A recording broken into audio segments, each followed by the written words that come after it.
Hello and welcome. I'm Harmony Quaker, and I'm the founder of the Institute for Spiritual Alignment, where we offer ongoing learning opportunities for therapists, coaches, and anyone who's passionate about bridging the divide between traditional psychotherapy and coaching and spiritual transformation. If you are wanting to experience the most sovereign, aligned, connected relationship with your partner, if you're wanting intimacy that is clean of entanglement patterns and honors the truth of who you are and the truth of who your partner is, then this video is for you. Before I dive into that, I want to share with you my new book, Align Living and Loving from the True Self. Align is a comprehensive map to guide you back home to the truth of who you are and how to live in alignment and in congruence with your essential self, and how to stay in alignment as you relate to the people in your life, including your deepest intimacy. I also have these new self-guided alignment cards that I'm super excited to offer you. There are 48 cards in a deck, and every card has a wisdom teaching and a sentence stem to support you in living from your deepest, truest self. So if you are anything like me, you at some point in your life longed for a relationship because you wanted to feel loved, accepted unconditionally as you are. You were longing for that feeling. And so you enter into a partnership because there is this belief or this hope that that is what's going to happen for you and this other person.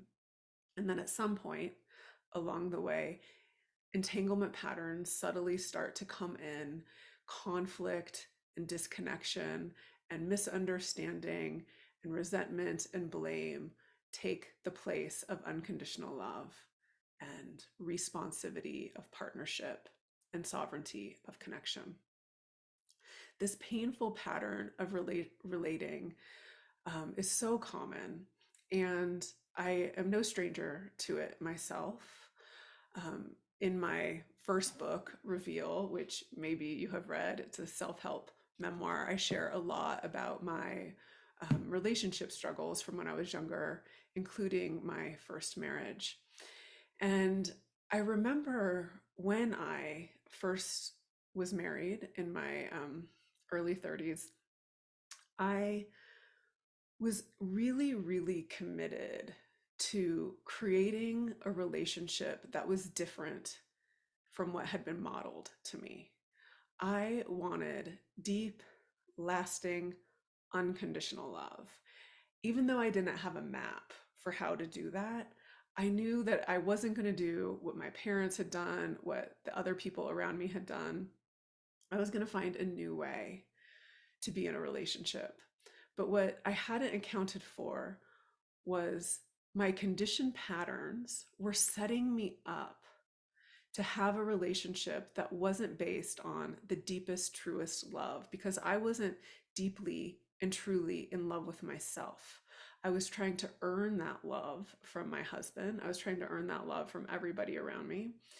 And I was abandoning myself. I had deeply ingrained patterns of self-betrayal. And the relationship didn't have a foundation of truth, of authenticity. I didn't have a foundation of sovereignty, of honoring myself. And so the entanglement patterns that happened in that relationship were so confusing to me. I thought my patterns of self-betrayal were earning me love, but really what those patterns were doing were causing me to prevent myself from receiving real love, because I wasn't truly showing myself to my husband and I wasn't connected with the truth of who I am. I was, in essence, making him God, meaning making him the source of my love, betraying myself to try to get that love, rather than staying connected with the source that beats my heart, my source of love, loving myself so much that I stood my sacred ground and my sovereign self in my autonomy. So in my work with couples over the years, I've tracked the way that couples leave their alignment and enter into entanglement patterns with one another. And the thing that's so heartbreaking about watching two people engage in entanglement patterns is really knowing that they genuinely want love and connection. They genuinely want to see and be seen. They genuinely want to know how to deepen into intimacy, but they didn't have the roadmap modeled for them, nor did they have the self awareness to see the subtle ways that they were starting to leave themselves, to look to their partner as God, to give their energy away, to forget that they have their own source of energy and love and power and truth and intuition and knowing right there within themselves. They end up playing the game of love where they are attracted to and attract one another unconsciously from their wounding, and then play out their wounding as an attempt to try to resolve unfinished business from the past, heal unhealed wounds, and get the love that they've always longed for.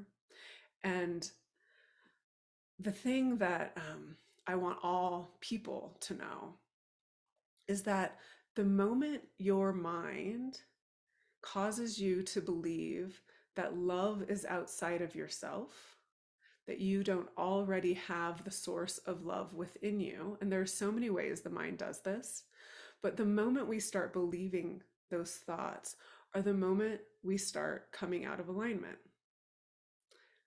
The moment I look to somebody else as my source of love, as my source of belonging, I'm not connected to my source of love and my source of belonging, which is right here, standing my sacred ground, connected to my heart, open hearted, knowing what's true for me.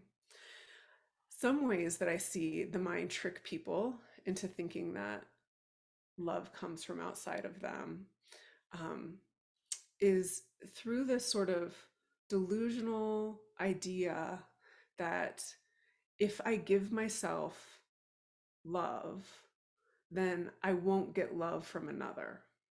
That wanting love from somebody else is bad, but that's what my being wants, is love from somebody else. And so if I only give love to myself, then I'm not going to get love from another. It becomes this either or polarity that I see a lot of people fall into that trap. And in that, there's this misunderstanding that when I give love to myself, when I am anchored in my heart, fully in love with my whole being, then I meet my beloved, I meet my deep, intimate relationships from love, not from lack. And I am not betraying myself to try to get something from them. I'm already embodying that which I most desire.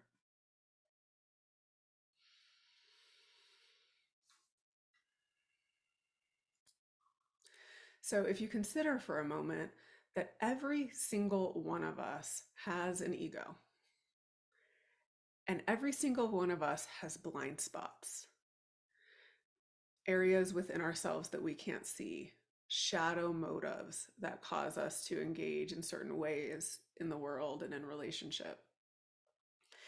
And every single one of us has some piece of our attachment system that really genuinely wants connection with another.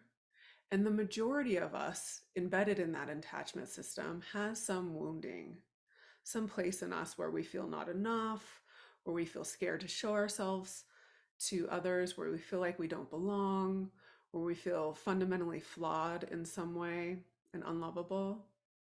If you consider that, looking to our partner to not be flawed, to be able to love us unconditionally, is in essence projecting this image of God onto our partner. God, goddess, some great grand deity that will never hurt us, that will always be present and love us and show up for us.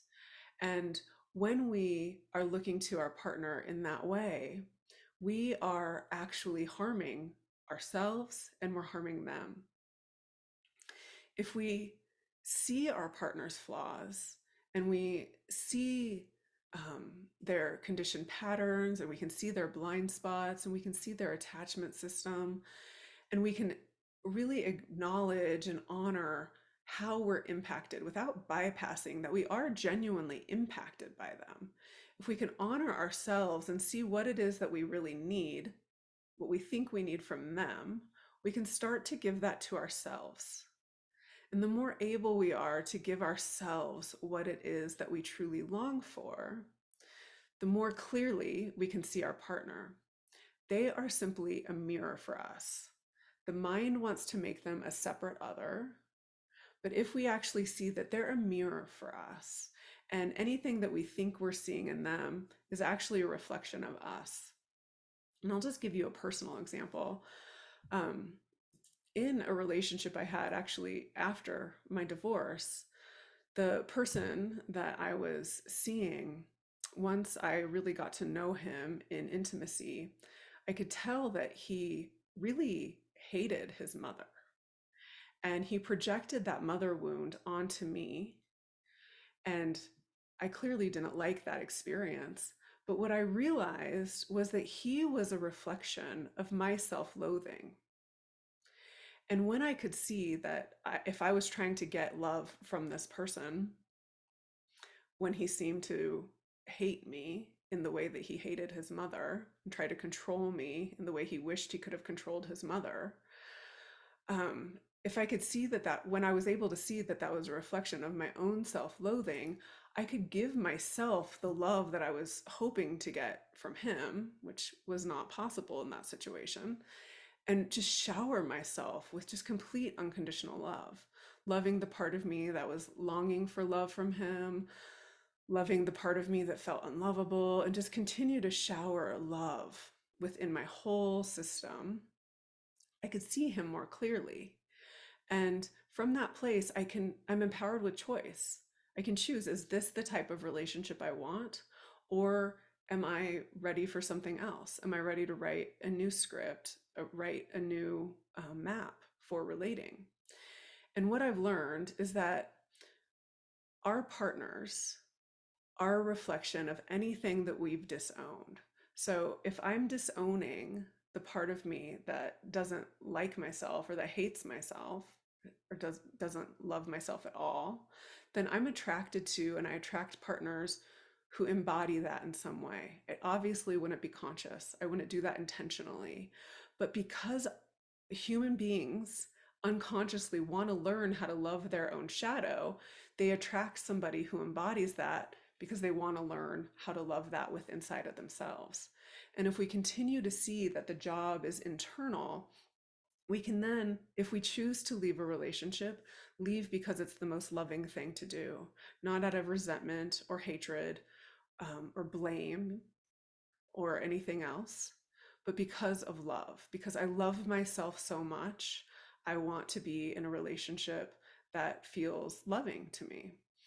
Um, and when we can integrate our shadow in that way and start to welcome the parts of us that we've disowned that our partners have embodied as our greatest teachers, in my life, I've experienced that the more integrated I am, the more I attract and am attracted to partners who embody that similar resonance with me. And that's not to say that there still isn't lessons to be learned in my now second marriage.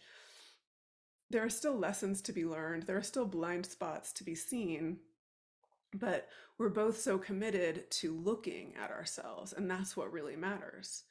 If we're looking to the other, that's when we come out of alignment and we can fall, get into entanglement patterns.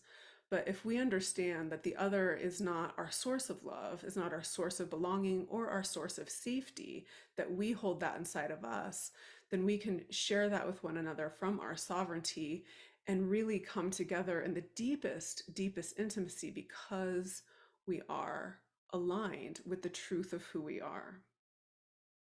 So with that, I want to share with you that I have a new course called Spiritually Aligned Relationships.